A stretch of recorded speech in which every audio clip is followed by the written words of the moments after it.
This heliozoan is planning a microscopic heist. It's going to try to capture and eat those peritrichs, which are hitching a ride on the back of an ostracod. Capturing an event like this on video is incredibly rare. I thought it would be fun for us to watch this unfold together and see if the heliozoan can actually pull it off. Ready for the action? Let's go. A heliozoan is a spherical ball of cytoplasm with needle-like arms radiating in all directions. It uses those arms to ambush its prey. The green balls of algae you see, a group called euglenids, have run into them and are now stuck, waiting to be drawn in and consumed. Normally, that would be quite a satisfying meal and interesting enough to watch. But today, an ostracod, a microscopic crustacean, has parked itself close enough for the heliozoan to interact with a group of single-cell peritrichs ciliates attached to its shell. The thing about ostracods, they don't usually sit still for very long, which makes what we're about to see even more special.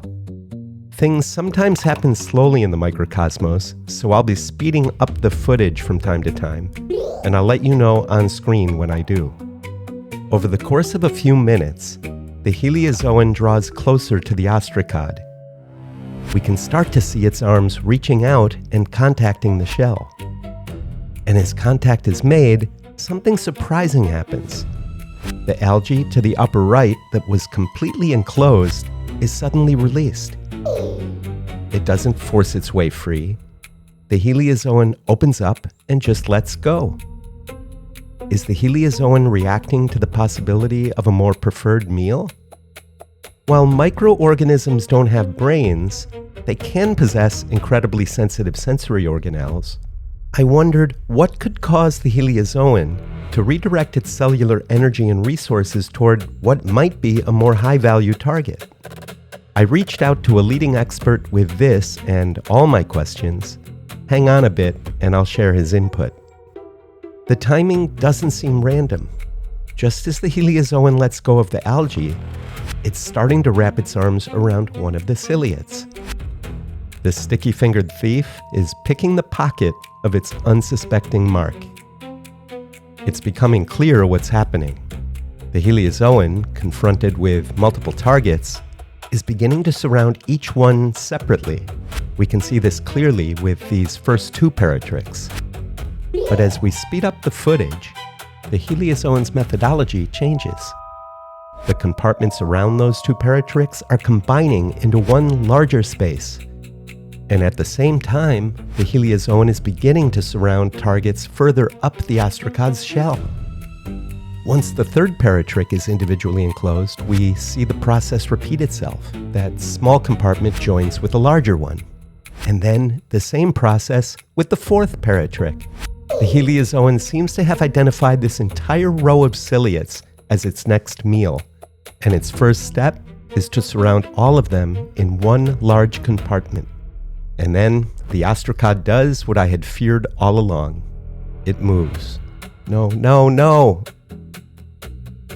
Fortunately, it didn't move far. Perhaps the hold of the heliozoan's arms are limiting its movement. But the scene has changed a bit. We still have a great look at the row of peritrichs, but we can no longer see the very top of the heliozoan where most of the remaining green algae were being held. It's at this moment that the heliozoan's tactics change once again. That first peritrich on the left is being picked off from the rest, enclosed in a much tighter compartment than before, so tight that it can no longer freely beat its cilia. The rest are still happily going on with their routines in their larger compartment. For some reason, the fifth peritrich at the right end hasn't been included inside the compartment. I guess today is its lucky day. In this new position, we have a better look at the ostracod. We can see it twitching its legs, perhaps attempting to separate from the heliozoan and move away. I was worried that it would tear away the heliozoan's arms tangled around the peritrichs, but fortunately that wasn't going to happen just yet.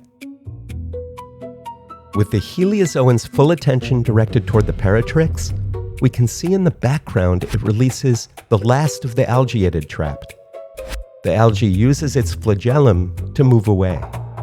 Finally, the heliozoan's hard work pays off, and it's able to detach the first peritrich from the ostracod. As it methodically draws the peritrich in where it will eventually be digested, the heliozoan begins to restructure its arms to separate the second peritrich from the rest. It looks like, given enough time, it will be able to ingest all four, picking off one at a time. But the ostracod has had enough. Before the heliozoan can pry away any of the remaining peritrichs, the ostracod muscles itself away. And with a final look, we see that not only has this saved the peritrichs we have been watching, but also many more peritrichs which cover the ostracod's entire body. After witnessing this event, I began to research some of the strange behaviors I saw. Why would the heliozoan release algae it had already trapped when capturing the peritrichs wasn't guaranteed? Were the ciliates somehow the better meal? I reached out to David Patterson, an authority on heliozoan morphology and behavior, to ask what the science community understands about what we just watched. In short, we don't have all the answers. David's research points to tiny structures called extrusomes, packed just beneath the heliozoan surface. They do two jobs when it feeds. They act as a glue that sticks prey to the arms, and they supply the membrane the heliozoan wraps around a captured meal. But an extrusome gets used up in the process. Once spent, the cell has to grow a new one. And if it's used a lot of them, that can take a day or more. So my original hunch that releasing the algae freed up what the heliozoan needed for the peritrichs doesn't hold. Those resources don't come back just because the prey is let go. As to how and why the heliozoan concluded that the peritrichs were a more attractive meal, David turned the question around. Maybe the algae weren't a lesser meal. Maybe they were troublesome prey. We should consider ways in which prey organisms deter predation. Perhaps explosive organelles inside the algae, which massively increase in size when released, act as a deterrent to ingestion. Perhaps metaboly, the squirming motion, or even the thick flagella of the algae are protective devices. And while he said that there must be something about heliozoa that allows them to discriminate between various possible things it might ingest, we need to be careful not to suggest foresight, awareness, or decision-making. So once again, in my journey into the tiny microcosmos, I'm reminded that even if I ask good questions, the answers may not be there. I don't know why the algae were released at the same moment the peritrichs were pursued. Maybe the timing was pure coincidence. David recommended I pursue these questions myself, setting up my own experiments to collect more data. That sounds like fun. And it brings me back to the reason I make these videos. I'm able to share these unique microscopic events with you only because I spend time looking. And when I see something as cool as this, I have many more questions than answers. No different, really, from any of you watching. That's the message. The more of us who look, the more we collectively see. My hope is that some of you, no matter how old you are or where you live, are encouraged to look for yourself at the amazing world all around us. And for those of you wondering, what happened to that first peritrich, the one our thief snatched? I've actually filmed that whole process before. I captured the entire ingestion, start to finish, and told it from the peritrich's point of view.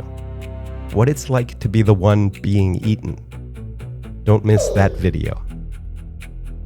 Thanks for joining us on today's look inside the microcosmos. We hope you'll consider subscribing to our channel so you won't miss our next adventure.